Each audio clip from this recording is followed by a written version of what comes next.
All right, now in our vehicle repository, instead of returning an IEnumerable of vehicle, we should return a different object. In this object, we're going to have two properties. One is the total count, and the other is an IEnumerable of vehicle. So in the models folder, I'm going to add a new class and call it query result. Now, I don't want this class to be coupled to the concept of vehicles. I want it to be generic so we can reuse it in other scenarios. So first, I'm going to add a generic parameter here. Now I'm going to add a couple of properties here. So the first one is an integer called total items. And the second one is an IEnumerable of t called items. Now let's import the namespace. Beautiful. Now we should also create an API resource. So in the resources folder, a new class called query result resource. Again, we're going to make this generic and add these two properties here. Next, let's go to mapping profile. In the section for mapping domain classes to API resources, we're going to create a new map. However, we cannot use these generic arguments here because in this case, we're dealing with generic classes. So query result is a generic class. It takes a generic parameter. So instead, we're going to use a different overload of this create map method, the non-generic one. So as the first argument, we pass type of query result. We put the angle brackets. And as the second argument, we pass type of query result resource. Again, angle brackets like this. Okay. Now let's go to our repository. Next, we need to change the return type of this method to query result of vehicle. And of course, we need to make the same change in the interface. So let's go to iVehicle repository and change the return type here. Next, let's go to our controller. So vehicles controller. Now here we need to make a few changes. First, we need to change the return type to query result resource of vehicle resource. Next, here instead of vehicles, we get a query result object. And then we want to map this from query result of vehicle to query result resource of vehicle resource. And as the argument, we pass this query result object. And finally return it.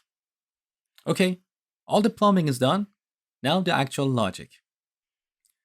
So in vehicle repository, first I'm going to create a new result object, new query result of vehicle.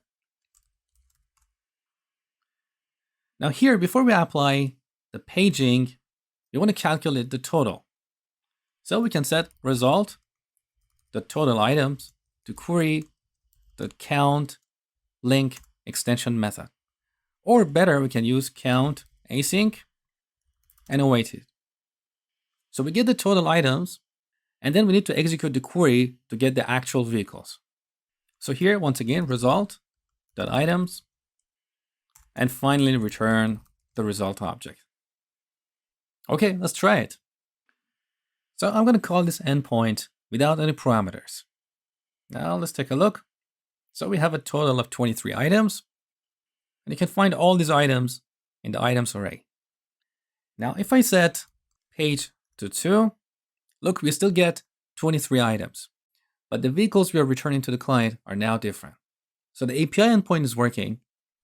Now the client side.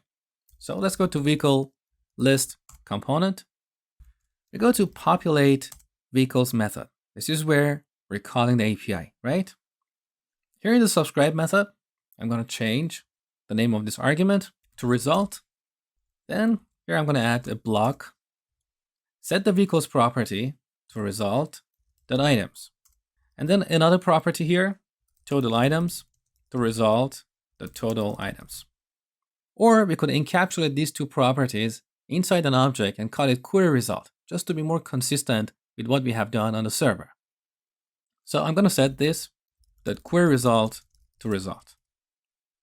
Now let's declare this field. So I'm going to change this vehicles to query result. And for now, we can just set its type to any. Now let's go to the template, vehicle list with HTML. Here in our table, where we render all the vehicles, we need to change this to query result.items. And finally, here in the pagination, instead of hard coding 10, we can use query result dot total items. Let's try it. So we get an exception, cannot read property items of undefined. Because here, initially query result is undefined, and we cannot access the items property. So back in the component, I'm going to set this to an empty object. Refresh. Okay, look, now we have 8 pages and our pagination is working beautifully.